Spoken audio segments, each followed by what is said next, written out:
This is chapter number 3, the current electricity. इसमें दो word है, पहला करंट और दूसरा इलेक्ट्रिसिटी। तो पहले तो इन दोनों कंबाइंड फॉर्म में बात करें तो it is a subject, it is the branch of physics.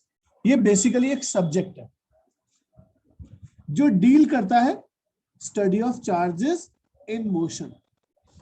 अगर हम फिजिक्स के पहले दो चैप्टर की बात करें तो उनमें चार्जेस रेस्ट में थे, इसलिए उस यूनिट का नाम था इलेक्ट्रोस्टैटिक्स। अब हम बात करें चार्जेस इन मोशन, तो ये हो गया करंट इलेक्ट्रिसिटी। अब वापस वर्ड पे आते हैं, दैट इज इलेक्ट्रिक करंट। आप कहते हैं सर यहां तो खाली करंट लिखा हुआ और यहां आप इलेक्ट्रिक करंट लिख रहे हो। एक्चुअली करंट बहुत टाइप के हो। अगर वाटर फ्लो करता है तो उसको वाटर करंट कहते हैं, अगर हीट फ्लो करती है तो उसको हम हीट करंट कहते हैं। तो अब यहाँ पे चार्ज फ्लो करता है तो हम उसको इलेक्ट्रिक करंट कहते हैं। तो it is defined as rate of flow of charge. इस चीज को स्पेशली ध्यान रखना, हम कई बार कह देते हैं खाली flow of charge, no, it is rate of flow of charge and I is equal to charge upon time. You can write it, I is equal to delta Q by delta T। आप इसको Q bye T भी लिख सकते हो। अब इसमें mathematics का introduction होता है और मैथमेटिक्स बोलती है सर एक टर्म आती है इंस्टेंटेनियस इलेक्ट्रिक करंट, और इंस्टेंटेनियस निकालने का एक ही तरीका हमने मैथमेटिक्स में सीखा है, दैट इज डिफरेंशिएशन। तो I is equal to dQ by dt। Charge की यूनिट होती है कूलम, टाइम की यूनिट होती है सेकंड, तो इसकी ऐसा यूनिट बन जाती है कूलम पर सेकंड, जिसको हम बोलते हैं ampere. This is SI unit of electric current, symbol होता है A। अब there are 3 types of electric current. सबसे पहला टाइप आता है स्टडी करंट। स्टडी मतलब constant. It is the current which does not change its magnitude and direction. दोनों ही चीजें चेंज नहीं करती। आप कहते हैं सर ऐसा कैसे पॉसिबल है, हमने तो सुना है जब सेल वीक हो जाता है तो करंट अपना मैग्नीट्यूड कम या ज्यादा कर लेता है, बट स्टडी करंट नहीं करता। तो ये कहां मिलता है, ये मिलता है बैटरी एलिमिनेटर में। हमारी लेबोरेटरी के अंदर कुछ डिवाइसेस हैं जिनको हम बोलते हैं बैटरी एलिमिनेटर, 1 2 3 4 वोल्ट ऐसे। तो ये कांस्टेंट करंट आता है, ना तो अपना मैग्नीट्यूड बदलता है ना ही डायरेक्शन बदलता है। दूसरा आता है हमारे पास डायरेक्ट करंट, जिसको लोकल लैंग्वेज में हम बोलते हैं DC। ये वो करंट है जो डायरेक्शन तो नहीं बदलता, मैग्नीट्यूड पता नहीं बदल भी सकता है। आप कहते हैं सर ऐसा कैसा पॉसिबल है, अगर सेल वीक हो जाएगा तो उसका पोटेंशियल वीक हो जाएगा, पोटेंशियल वीक हो जाएगा तो वो करंट कम देता है, करंट की वैल्यू वेरी कर सकती है। तो इसलिए सिर्फ हमने मना किया मैग्नीट्यूड, डायरेक्शन के लिए, मैग्नीट्यूड के लिए मैंने कोई भी कमेंट नहीं किया। तीसरा आता है ऑल्टरनेटिंग करंट। आप कहते हैं सर इट इज द, जिसको हम बोलते हैं AC। It is the current which changes it's magnitude and direction, दोनों ही चेंज हो जाते हैं टाइम के हिसाब से। जैसे ये करंट है और ये टाइम है, हमारा करंट टाइम के हिसाब से चेंज नहीं हो रहा, स्ट्रेट लाइन आ रहा है, तो ये है स्टडी करंट। एक ही क्वाड्रेंट में बन रहा है, करंट का डायरेक्शन सेम चल रहा है, एक ही क्वाड्रेंट में रहेगा, तो ये DC हो गया। करंट अपना मैग्नीट्यूड भी बदल रहा है, डायरेक्शन भी बदल रहा है, प्लस की जगह माइनस भी हो गया, तो ये अल्टरनेटिंग करंट है। This is domestic supply. हमारे जो घरों में सप्लाई आती है वो ये है, कोई भी सेल, कोई भी बैटरी जो करंट देता है वो ये है।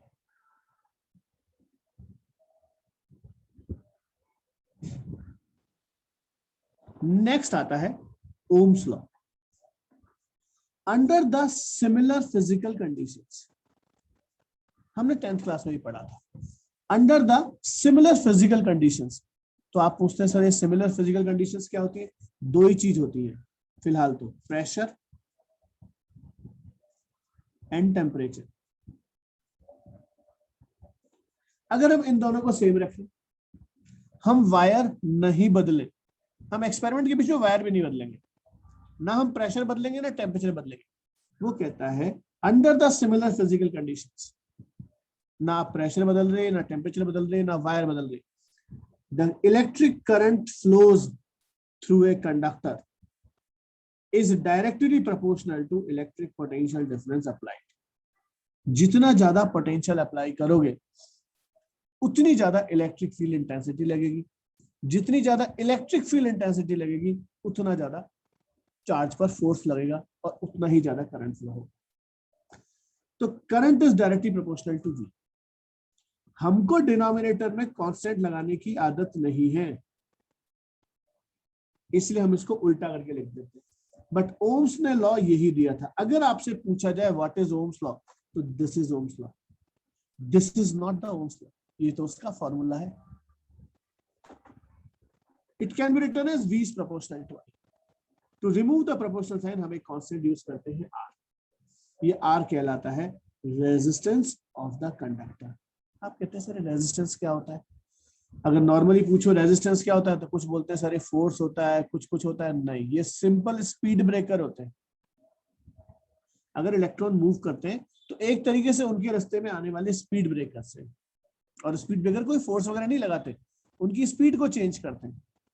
तो the total opposition offered by the obstacles during the flow of current in conductor. Conductor में जो करंट फ्लो होता है, उस करंट के फ्लो में जो टोटल अपोजिशन ऑफर किया जाता है by the obstacles, that is known as resistance. आप कहते हैं सर ऑब्स्टिकल्स कौन सी होती हैं? अगर हम ऑब्स्टिकल्स की बात करें तो बहुत सारी है, लेकिन सबसे पहले तो इलेक्ट्रॉन्स खुद ही एक ऑब्स्टिकल है। आप कहते हैं सर एक कंडक्टर में 100 इलेक्ट्रॉन चल रहे हैं, क्या सारे के सारे इलेक्ट्रॉन एक ही रास्ते में चलेंगे? बिल्कुल नहीं। क्या एक दूसरे के रास्ते में टकराएंगे? नहीं, 100% टकराएंगे। तो वो खुद अपने आप में ऑब्स्टिकल्स हो गए। एटम्स भी तो होते हैं, एटम्स को स्टेबल थोड़ा ना है, अपनी पोजीशन पर वाइब्रेट करता रहता है। और अगर इलेक्ट्रॉन जा रहा है और उसके रास्ते में एटम आ गया तो इलेक्ट्रॉन को रास्ता चेंज करना पड़ेगा। तो मेनली तो ये दो ही ऑब्स्टिकल्स हैं, बाकी हम बनाना चाहें तो खूब सारे बना सकते। तो ये ऑब्स्टिकल्स इलेक्ट्रॉन के फ्लो के, मतलब इलेक्ट्रिक करंट के फ्लो में अपोजिशन ऑफर करते हैं, एक तरीके से रेजिस्टेंस प्रोवाइड करते हैं, एक तरीके से स्पीड ब्रेकर का काम करते हैं। तो ये जो टोटल अपोजिशन है वो कहलाता है रेजिस्टेंस। एक चीज का ध्यान रखना, this is not a force, ये फोर्स नहीं है, ये सिर्फ एक अपोजिशन है। तो R is equal to, Ohm's law के हिसाब से चले फॉर्मूला, तो V upon I, volt per ampere. Volt per ampere को एक नया नाम दिया ओम, और ये इसका सिंबल होता है। ठीक है, इस सिंबल का अगर नाम पूछोगे आप मेरे से तो मैं लिखूंगा capital omega. Omega 11th class में एंगुलर वेलोसिटी का सिंबल था।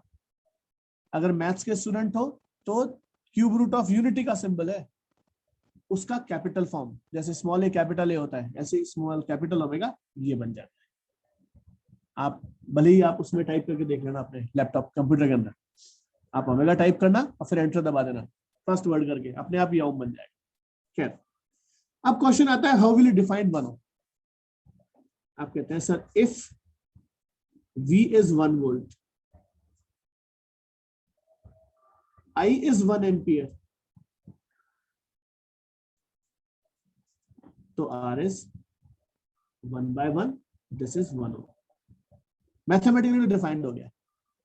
अब स्टोरी की फॉर्म में लिखे, when 1 ampere of current flows through a conductor, 1 ampere of current flows through a conductor, कब? जब हमारा पोटेंशियल 1 volt हो, under the potential difference of 1 volt, then the value of resistance is 1 ohm।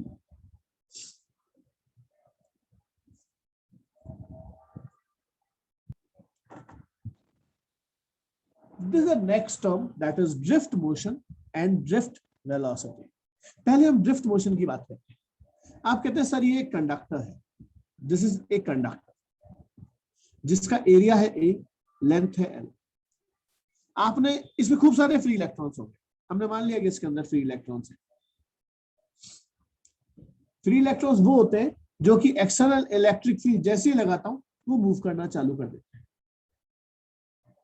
आपने कहा sir अगर external electric field नहीं लगाओगे तो भी चल रहे होंगे।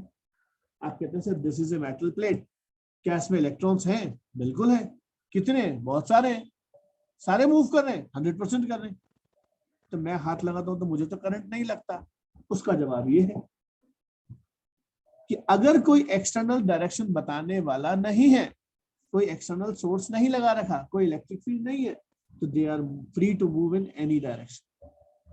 तो यही मैंने लिखा है, in the absence of external electric field all such electrons can move in such a way that they cancel the effect of each other। कोई इधर जा रहा है तो कोई इधर जा रहा है, कोई आगे जा रहा है तो कोई पीछे जा रहा है, कोई ऊपर जा रहा है तो कोई नीचे, सब एक दूसरे के हिसाब किताब को कैंसिल कर देंगे। और अगर सब अपने हिसाब किताब को कैंसिल कर देंगे तो नेट फ्लो ऑफ करंट 0 हो जाएगा। अब आपने कहा सर एक इलेक्ट्रिक फील्ड लगाई दो, तो हमने एक एक्सटर्नल इलेक्ट्रिक फील्ड लगा अप्लाइड, इस एंड को पॉजिटिव माना और इस एंड को नेगेटिव माना। अब जैसे ही यहां नेगेटिव आया सारे इलेक्ट्रॉन्स रिपेल होने लगे और सारे इलेक्ट्रॉन्स को ये अट्रैक्ट करने लगा। तो जैसे ही हम इलेक्ट्रॉन एक्सटर्नल इलेक्ट्रिक फील्ड लगाते हैं ये सारे के सारे इलेक्ट्रॉन्स रेस्ट्रिक्टेड हो जाते हैं कि you have to move from positive end to negative end. They are restricted, but इनका रास्ता खाली नहीं है, ये आपस में भी टकराएंगे, ऑब्स्टिकल्स भी होंगी और भी बहुत सारी चीजें होती हैं। To during their motion they collide with the obstacles जो उस कंडक्टर में प्रेजेंट हैं, अपना पाथ चेंज करेंगे बट अल्टीमेटली वो पॉजिटिव एंड पहुंच जाएंगे। यहां से इलेक्ट्रॉन चला, टकराया, रास्ता बदला, टकराया, रास्ता बदला, कोई भारी चीज आ गई तो फिर उल्टा हो गया, अल्टीमेटली टेढ़ा मेढ़ा घूमता घामता यहाँ पहुंच गया। तो ये जो जिगजैग मोशन है ना, टेढ़ा मेढ़ा मोशन, ये कहलाता है ड्रिफ्ट मोशन। और इस ड्रिफ्ट मोशन में जो वो एवरेज वेलोसिटी अटेन करते हैं, the average velocity attained bye these electrons, वो कहलाती है ड्रिफ्ट वेलोसिटी। अगर समराइज करें तो इन the absence of electric field can move in any direction. जैसे इलेक्ट्रिक फील्ड लगाया एक डायरेक्शन मिला, बट रास्ते में ऑब्स्टिकल्स थे तो डायरेक्शन बदला, बट टारगेट फिक्स है कि नेगेटिव से पॉजिटिव जाना है, तो कोलाइड करेंगे, डायरेक्शन चेंज करेंगे, but ultimately they reach to the positive. ये जो जिगजैग मोशन हुआ, ये जिगजैग मोशन कहलाता है ड्रिफ्ट मोशन और एवरेज वेलोसिटी कहलाती है ड्रिफ्ट वेलोसिटी। अब नेक्स्ट हम रिलेशन निकालते हैं electric current versus drift velocity. आप कहते हैं सर एक कंडक्टर लिया जिसकी लेंथ L है, area of cross section A है और इलेक्ट्रॉन डेंसिटी M है। क्वेश्चन आता है इलेक्ट्रॉन डेंसिटी क्या होती है? इलेक्ट्रॉन डेंसिटी होती है number of electrons per unit volume. Unit volume में कितने इलेक्ट्रॉन्स हैं जो मूव करेंगे under the influence of external electric field, ये उनकी बात है। आप कहते हैं सर यूनिट वॉल्यूम में इतने इलेक्ट्रॉन्स, अगर इस लेंथ को एरिया से मल्टीप्लाई कर दूं तो टोटल वॉल्यूम आ जाएगा। अगर मैं आपसे पूछूं what is the volume of the conductor,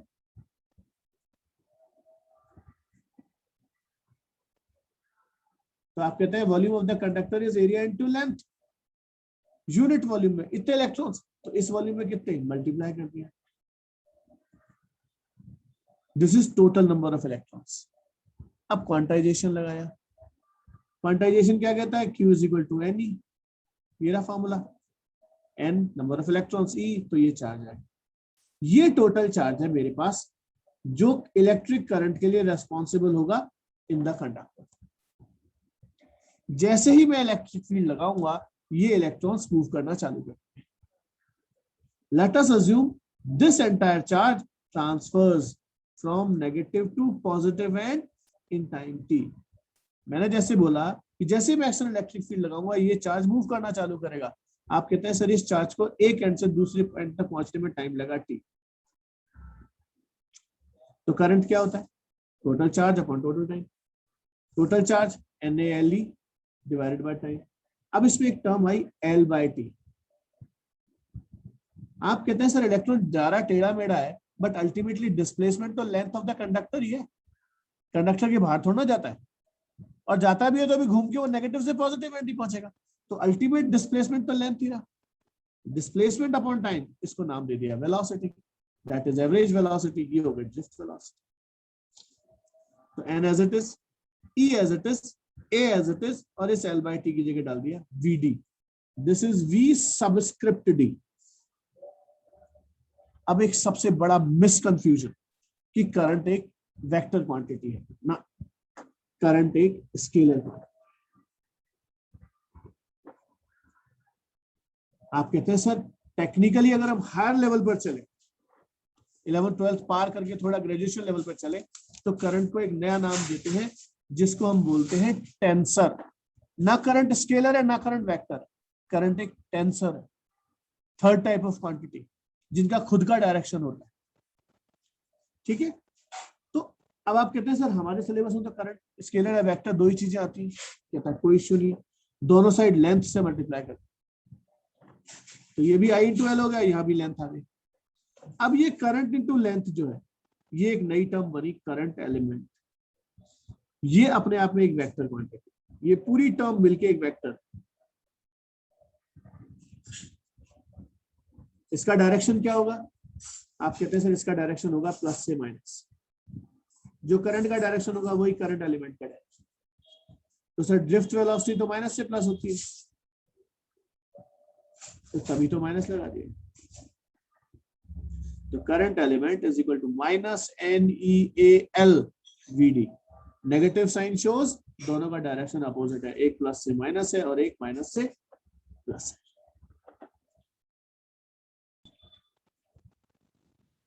जब पेपर सब्जेक्टिव आता है तो ये क्वेश्चन 5 मार्क्स का आता है, पूरे कंप्लीट 5 मार्क्स। आप कहते हैं sir proof Ohm's law using the concept of drift velocity. Drift velocity हमने पढ़ ली, उसके कंसेप्ट को यूज करो और ओम्स लॉ को प्रूफ करो। ओम्स लॉ था I is proportional to V, मतलब इस चीज को प्रूफ करना है, V is equal to IR को नहीं, वापस रिपीट करना, उस चीज को ध्यान रखना।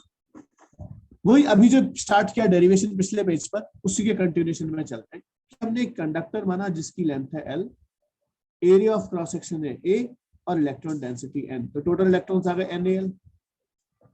अब हमारा पहला वाला फिगर, उससे भी पिछले पेज पर मैंने कहा था कि अगर एक्सटर्नल इलेक्ट्रिक फील्ड नहीं लगाया हो तो सारे इलेक्ट्रॉन्स किसी भी रैंडम डायरेक्शन में मूव करते थे, ये वाला केस कि they will cancel the effect of each other. तो अगर एक्सटर्नल इलेक्ट्रिक फील्ड नहीं लगाएंगे तो they will move any direction. आप कहते हैं सर एनी डायरेक्शन, तो they resultant initial velocity will be 0। अगर एक्सटर्नल इलेक्ट्रिक फील्ड नहीं है तो इलेक्ट्रॉन कहीं भी जा सकते हैं, अगर कोई इधर आ रहा है तो कोई इधर जाएगा, दोनों एक दूसरे के अपोजिट चलेंगे, और अपोजिट चलेंगे तो उस केस में resultant initial velocity will be 0।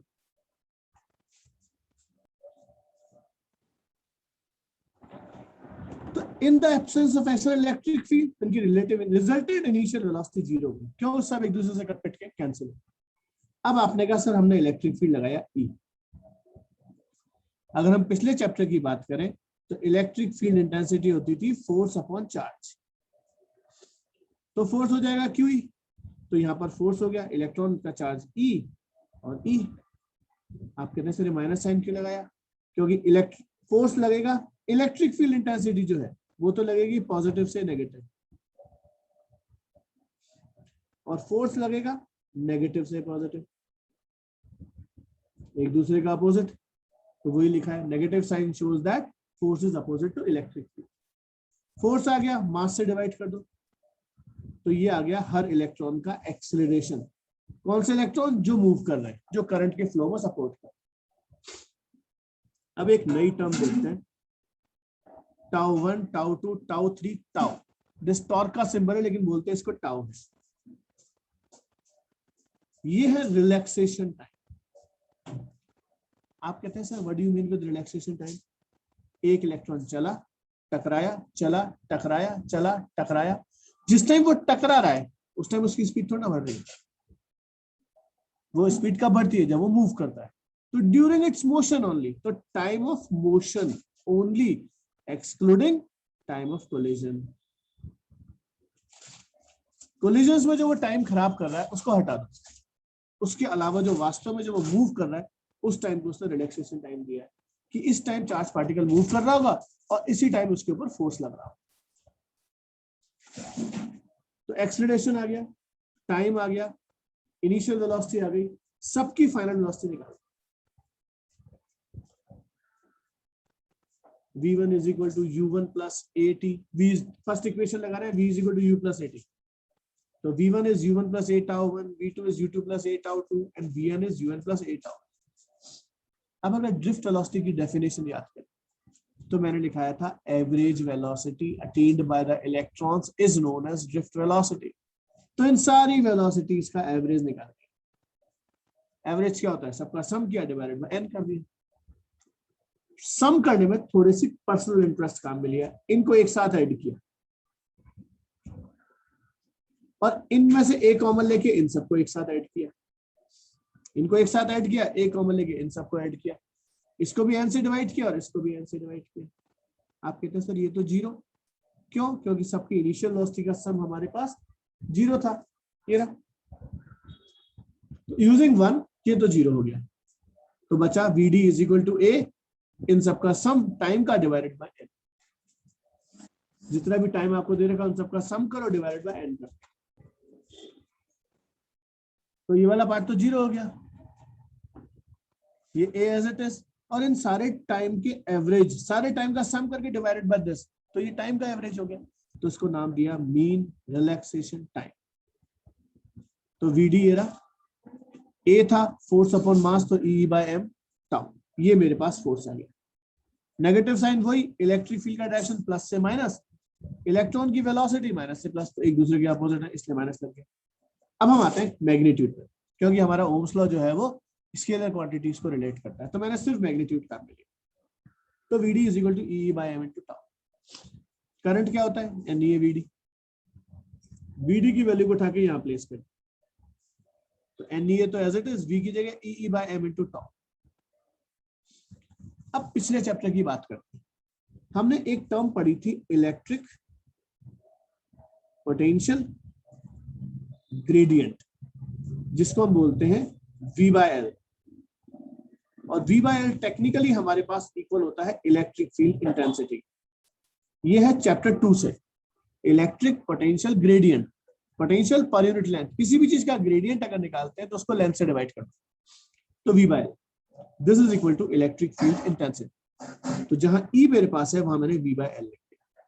तो देखो n as it is, E और E मिलके E स्क्वायर हो गया, A as it is, tau as it is, M as it is, E की जगह V बाय एल रख दिया। इस L को भी इधर शिफ्ट किया। अब आप कहते हैं sir current era, potential era, इसको बताओ ये कांस्टेंट है कि नहीं है? देखते हैं। सबसे पहले टेम्परेचर कांस्टेंट था। टेम्परेचर अगर कांस्टेंट होगा तो जितने भी इलेक्ट्रॉन्स मूव कर रहे हैं उन सबकी काइनेटिक एनर्जी कांस्टेंट, और काइनेटिक एनर्जी कांस्टेंट होगी तो रिलैक्सेशन टाइम कांस्टेंट, मतलब एक चीज तो कांस्टेंट होगी। चल, आपको मैंने कहा था वायर भी नहीं बदलोगे। वायर नहीं बदलोगे तो ना तो एरिया बदलेगा, ना लेंथ बदलेगा, ना मटेरियल बदलेगा, तो ये तीनों भी कांस्टेंट आ गए। आप कहते हैं सर ई और एम तो चार्ज और मास ऑफ इलेक्ट्रॉन है, ये तो बेचारे वैसे ही कांस्टेंट होते हैं, तो ये भी कांस्टेंट हो गए। तो इस गोले में जितनी भी चीजें हैं, N E A tau M L, N E A tau M L, N E A tau M L, सब कुछ कांस्टेंट। तो ये सब कांस्टेंट, तो बचा कुछ I is proportional to we. यही मेरे पास ओम्स लॉ हो गया। आप कहते हैं अगर v को यहां ले जाओ तो I अपॉन v इसके बराबर है, और I upon v ohms law के फॉर्मूले के हिसाब से क्या होता है? 1 अपॉन r। तो ये रेजिस्टेंस का फॉर्मूला है। This is constant for the given experimental setup. जो आपको एक्सपेरिमेंटल सेटअप दिया हुआ है उसके लिए रेजिस्टेंस की वैल्यू कांस्टेंट।